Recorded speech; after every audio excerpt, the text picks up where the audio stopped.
In this video, we'll be taking a look at the basic demo scene included with the InkUnity plugin and looking at how the code in this scene constructs the story inside of Unity for us to play with. So let's take a quick look at the scene itself before playing. You can see we have at the top level, we've got two objects, the event system, which is a default kind of an object brought in by Unity that we get anytime that we are working with a Unity canvas. And we have the scene controller. The scene controller has a number of child objects, including a main camera and a canvas. You can see if we turn this main camera off, we're going to lose that camera view inside of our Unity scene here, or inside of the game scene rather. Turn that back on, we'll get that blue skybox.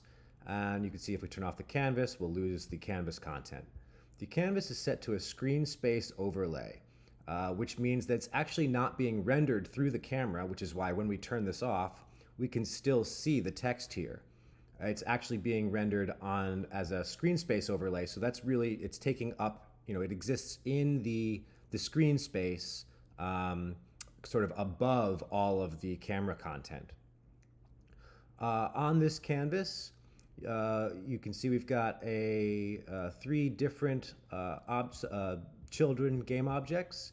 Each one of these has a text component on it and just telling you to press the play button and all of that. So all of this stuff, when we actually play the scene, it gets cleared out. So let's go ahead and do that now. I'm going to press the, so we've got our scene controller. You can see we've got our InkJSON asset assigned.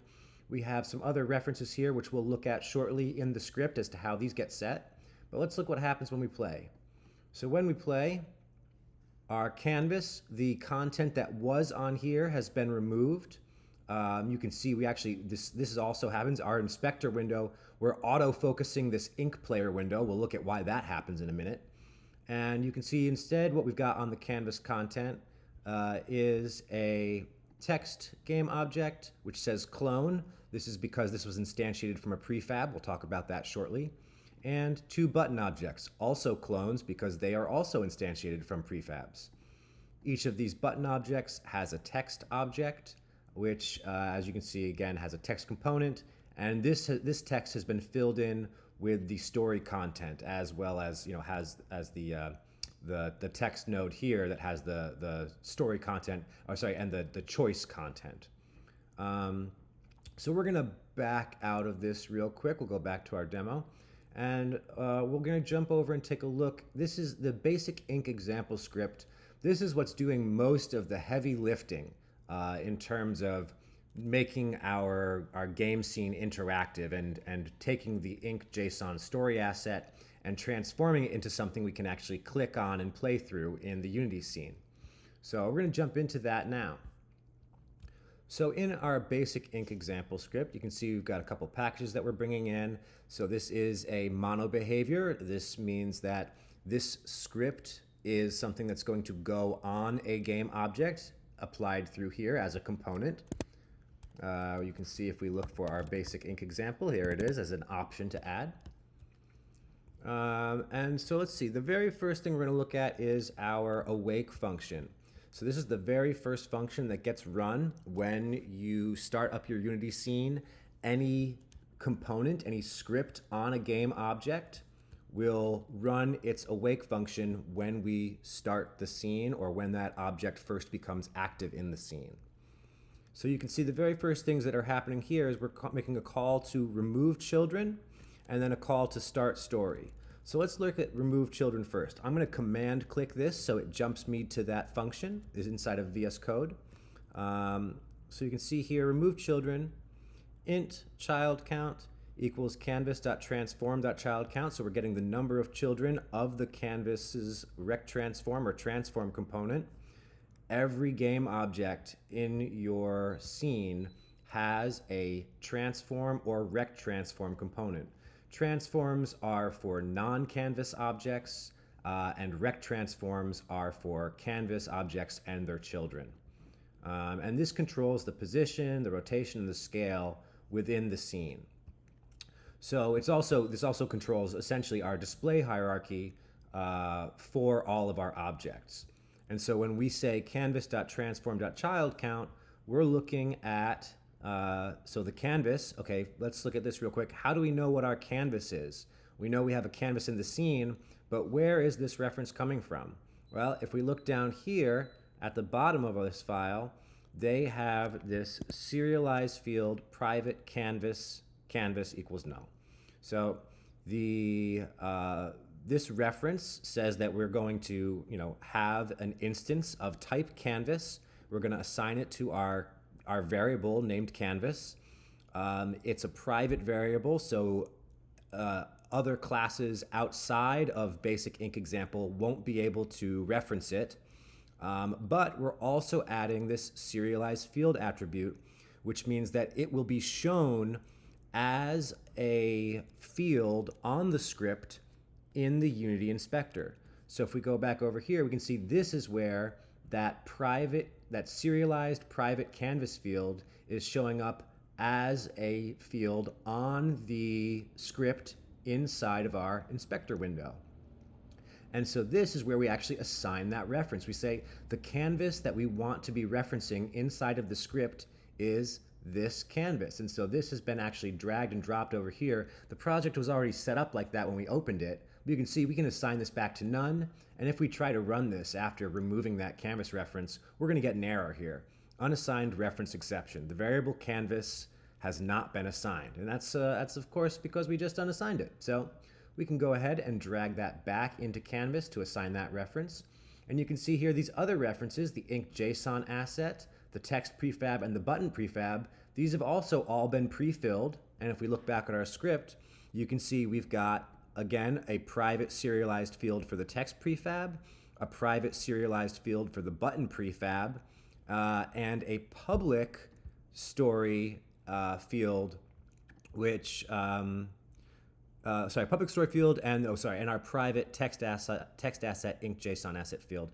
So you can see all of these, because they've either been serialized or because it's a public field, are being made available for reference on the component. So back to our RemoveChildren. That's where our canvas component is. It's that one we've assigned by dragging and dropping it into this field. We're going to look at its rect transform, again, this component here, which is really represented by our scene hierarchy here in many ways. So we're taking the canvas and we're looking at the child count.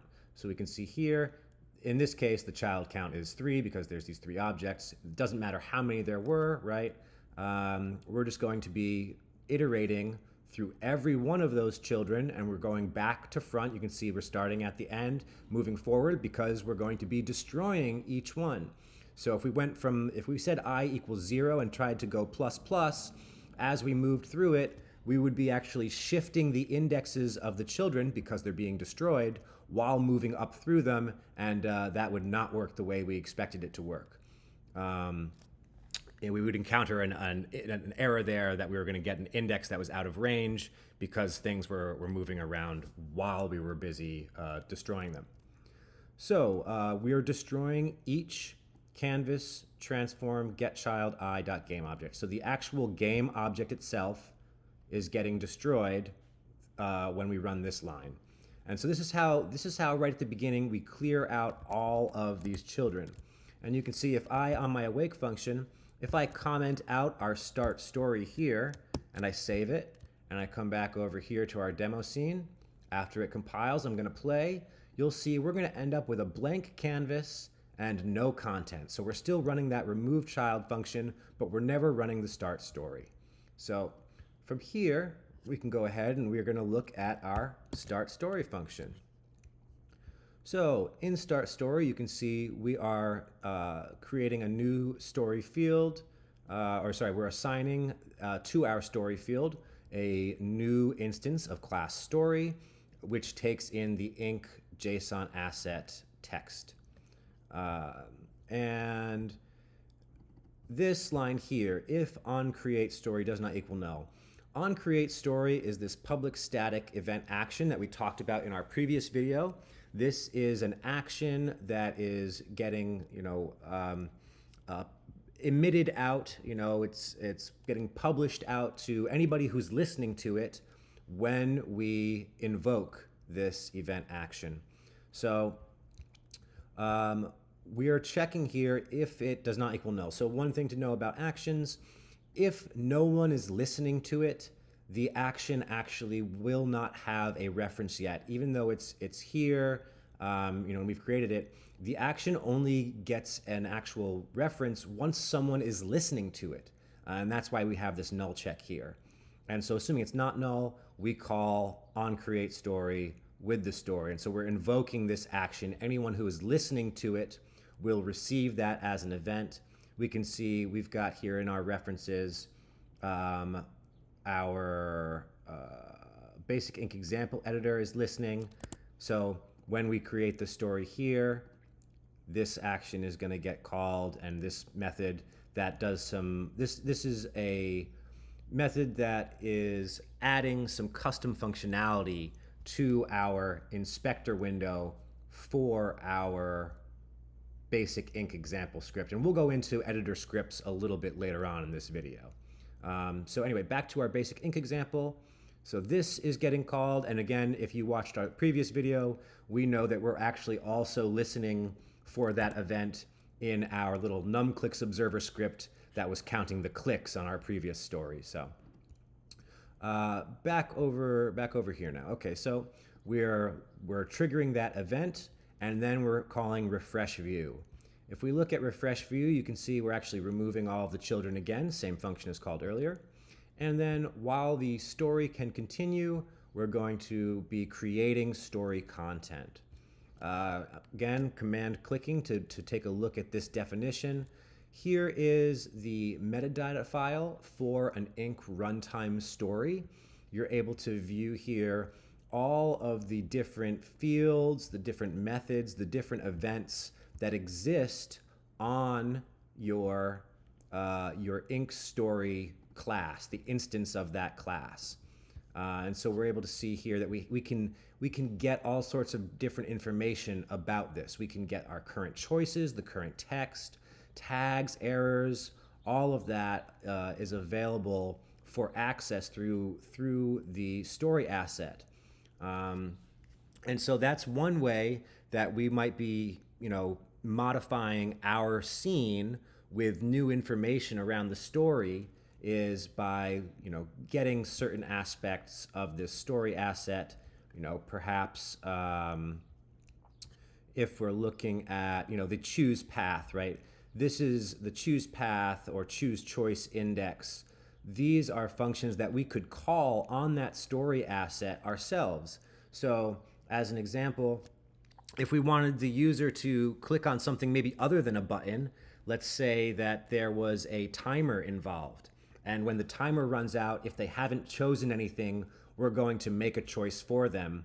We could, when that timer expired, call story.choiceChoiceIndex with some predefined choice. So that's just one way that we can kind of control the flow of the story from outside of just clicking the buttons that the BasicInkExample creates for us in our play scene here. So back to our refreshing the view. So we move the children. While there is story content, again, this can continue, basically just checks that there is more story content to get. We are getting the next line of the story through story.continue. We are trimming any white space, and then we are creating the content view with the text. So let's go ahead and take a look at this. If we look at the create content view, you'll see that we are passing in a string of text. We are creating a new Unity UI text component. And the way that we're getting this is by instantiating our text prefab. So in Unity, one of the ways that we can add objects to the scene outside of adding them ahead of time through our Gameobject menu is that we're able to take a game object that already exists in the scene, drag it into our project folder, and create a prefab. And so what this is, I'll just do this really quick with this help object. If I bring this in here and I drag it into my prefabs, you can see I now have this little blue cube that says help, And this has become a prefab. It's also become a blue cube and some blue text in the editor, in the display hierarchy window. And what this means is that this object is now an instance, sorry, this object here in the scene is now an instance of this prefab. And any changes that I make inside of the prefab here, so I can go ahead and come in here and maybe change this text. We'll say this is a prefab. And when I go back to my scene view, we'll see that help prefab has actually been updated with the text that we changed in this game object here. These can be, we can have more than one in the scene, right? So now these are 5 different instances that are all copies of this same object. And if I come in here again, this is going to change all of those instances of that prefab. So we don't need this as a prefab anymore. This is not particularly helpful for us, so I'm going to get rid of these. I'm going to right-click on this to get the prefab menu to unpack. This removes or breaks the reference between the game object in my scene and the prefab in my project. So you can see I still have the prefab here. This object is no longer a prefab. It no longer has a blue cube. The text is no longer blue. And any changes that I made here to the text field will not show up here. So I'm going to go ahead and just reload my scene. Don't save so that we get back to what it was. There we are. Okay, so back over to our script. So we are instantiating a copy of the text prefab. Again, that text prefab is assigned here to this text option. Oh, let's delete this help prefab while I'm at it. Right, the text prefab here, and you can see we've also got the button prefab assigned here. So starting out with the text prefab, instantiate it, and get the text component that is on that prefab. Again, if we look at this prefab, we double click to open it up, we can see the prefab is the game object itself, and this text component, this is the component that is getting referenced here. So this text, story text component. We are now taking that component, assigning the text property to the text string that was passed in, and we are setting the transform parent of our text game object to the canvas.transform. And so this is how, when we hit play, we are getting a text clone object that is a child of the canvas object. So next we're going to move on to the buttons. So we created the content view, and let me get back up to that.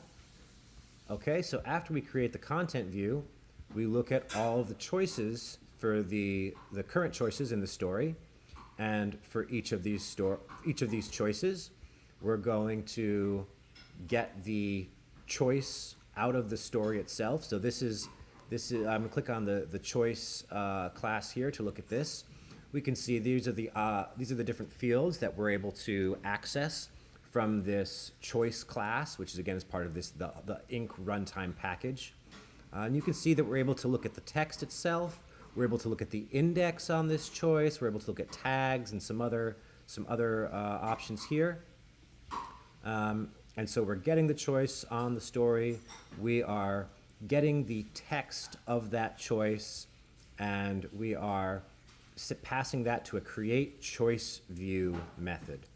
The create choice view, if we look at it, we can see that it's going to return a button. It takes in the text of the choice. And here we are. We're going to, from that button prefab reference, instantiate a new instance of the button prefab. And again, as button means that we're getting the button component on that prefab.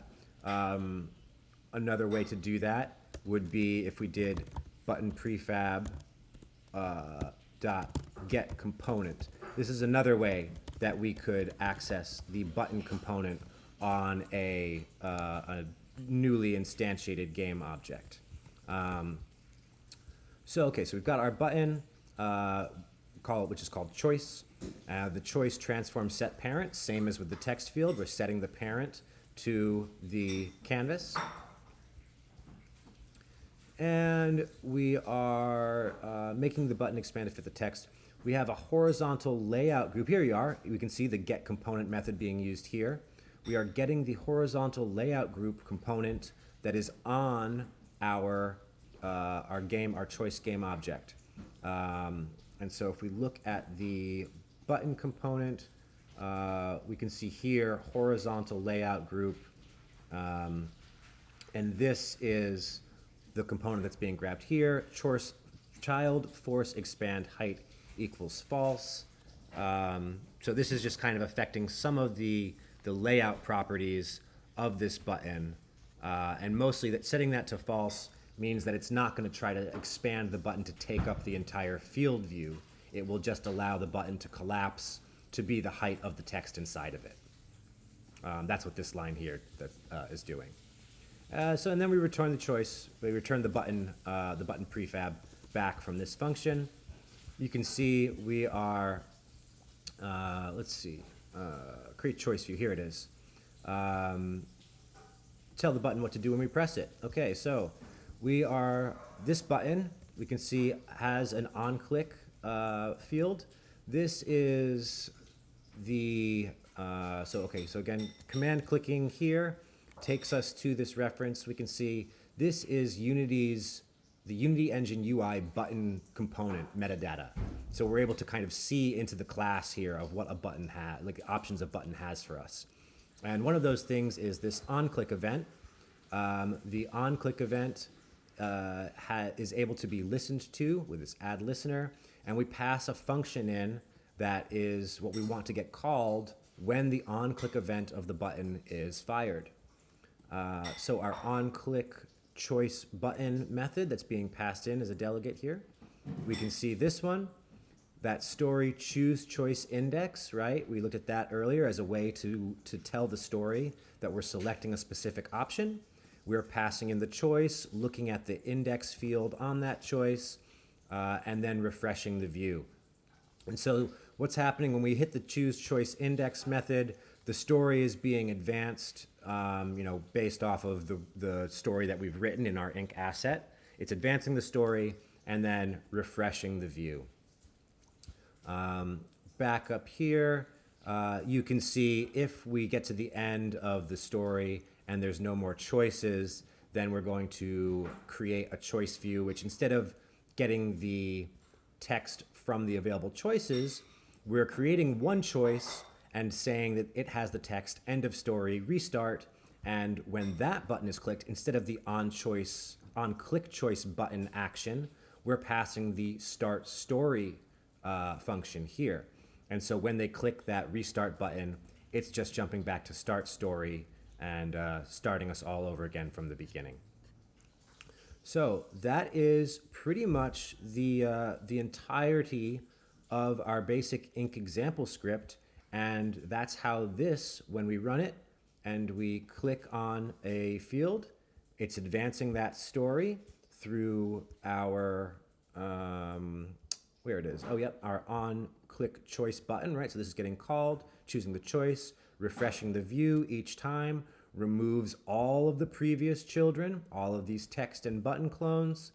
It then looks at the new line of the story, and it creates the content view for the next piece of that story.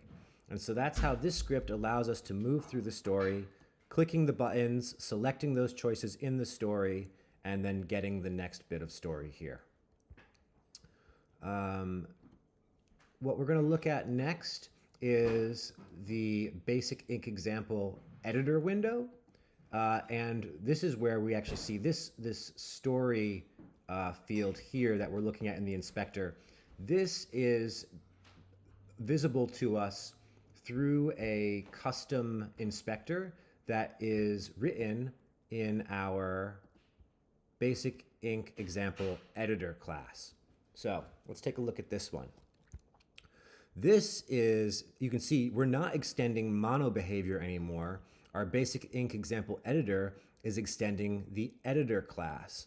And so what this is for is writing custom editors, or basically writing scripts that will determine what shows up in the inspector window when we look at that a game object that has that script on it. So again, this basic ink example editor is looking right here. We're saying this is a custom editor for a type of basic ink example script. And again, here on our scene controller game object, we have our basic ink example script, and this determines what we see in the inspector. So the OnInspectorGUI, this is the default method that is called by Unity to display what it thinks should show up in the inspector when we look at a specific script. By default, the things that show up are our public fields and our serialized private fields. Those are the items that Unity thinks it should show to us here. And then, so that's why you can see here, this is a public override void, and which we then call base.onInspectorGUI. So that is the core functionality, is says, hey, draw those public and those serialized private fields into the inspector so that we as designers can drag references in and we can see what's assigned to those fields. So now after we call the base inspector GUI draw method, what we're doing is we're also going to enhance the inspector by drawing a new story property field. So we can see this ink player window draw story property field. If I command click on this, we kind of can see into it. Most of this functionality, the actual drawing functionality, is a little bit hidden behind this metadata file. We're able to see that it exists. We're able to see what gets passed to it, but I can't actually see the content of how it's drawing those fields. But that's okay because we don't really need to. In this case, all we need to know is that they have written a custom inspector logic that will draw the story property field, which we can see here. This bit here is being drawn by the custom inspector, and it has some buttons that it's drawing in that have some functionality, as long as, oh, here you can see the can continue. We were using that reference earlier in our basic ink example, the story.continue. Oh, here it is, story.canContinue. That field right here, that is exactly what we're looking at in the inspector in this here. So if this is true, we'll see a check here, and if this is false, this would be an empty box the way it is now. Let's see, up next, we want to really quickly look at the attaching of this window. So this is one thing that you may have noticed during this, is every time we go to start this game, even though we start on the inspector window, when we start the game, it jumps over to the ink player, and all of a sudden our ink player has focus. And no matter what, even if I can click on something else, I could even close this window. When I start the game, we immediately go to the ink player. Now that may not be what we want, actually, and you can see here, if you'd like to not automatically switch to the window, then replace true with false. So if we replace this with false, save, head back here, we're going to get a recompile, and now when I play it, I'm no longer going to autofocus the ink player. See, so I stayed on the inspector.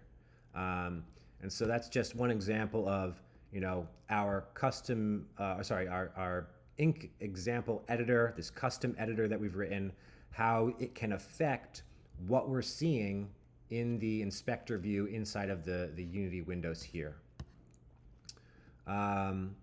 So setting this to false, this may be something you want to do during your development anyway. Most of the time you'll be looking in the inspector, seeing how things are working. You don't really need to look at the ink player, so that may be a useful change for you to speed up your development. And one last thing that we should look at is the layout itself. So, we're doing all of this work inside of our RefreshView of our basic ink example class to create these, these text strings, these text fields, create these buttons, and all we're ever doing is adding them, we're setting the parent, but we're not actually doing any other layout of these options. And yet things are coming out, really nice and cleanly. And here it knows exactly where to put them one on top of the other. And so the way that that's actually being done is on our canvas component, we have this, a vertical layout group component. And you can see that this component is responsible for auto laying out the children underneath this game object. And you have some different options here. The spacing between the children. And you can see if I change this should, yep, there we go. As I drag this up, you can see that spacing changing in my Unity scene view. I could align these to different places on the screen, and you'll see it change there. We can reverse the arrangement, put the buttons up top, and here are some other options, choosing it whether or not it should expand, to certain, expand to the size of the parent element and things like that. So sometimes some of these things, are being achieved through the default components that are available to you within the Unity application. And then obviously some of this, like actually creating the choices, that's being done through custom code specific to that script on that component. And let's see. And then one more thing that I wanted to just demo for you quickly, back to prefabs. Something else that's sort of happening automatically. We can see when we click on a button, right, it's changing color. It goes from white to a dark gray background. And so that sort of interactivity, that's also something that's built into Unity. If we look at this button prefab, part of this button component, by default, it comes with a color tint transition option, which right here you can see the pressed color is this sort of a light gray. And so that's what's dictating this interaction with this button. This is sort of a pre-built Unity component where if you add a button, it'll come with some of these options. Now we can change that here. And again, we're gonna see something here where if I change this pressed color to bright red, right? Okay, I've changed it on the prefab. I'm gonna come over here, I'm gonna click it. It's still gray. Now why is that? That's because this component has actually already been created and cloned into the scene view. It is now an instance of the button prefab that was created before I made that change to my button. But look what happens now. So once we're moving to the next, after I make this choice and we move to the next sort of,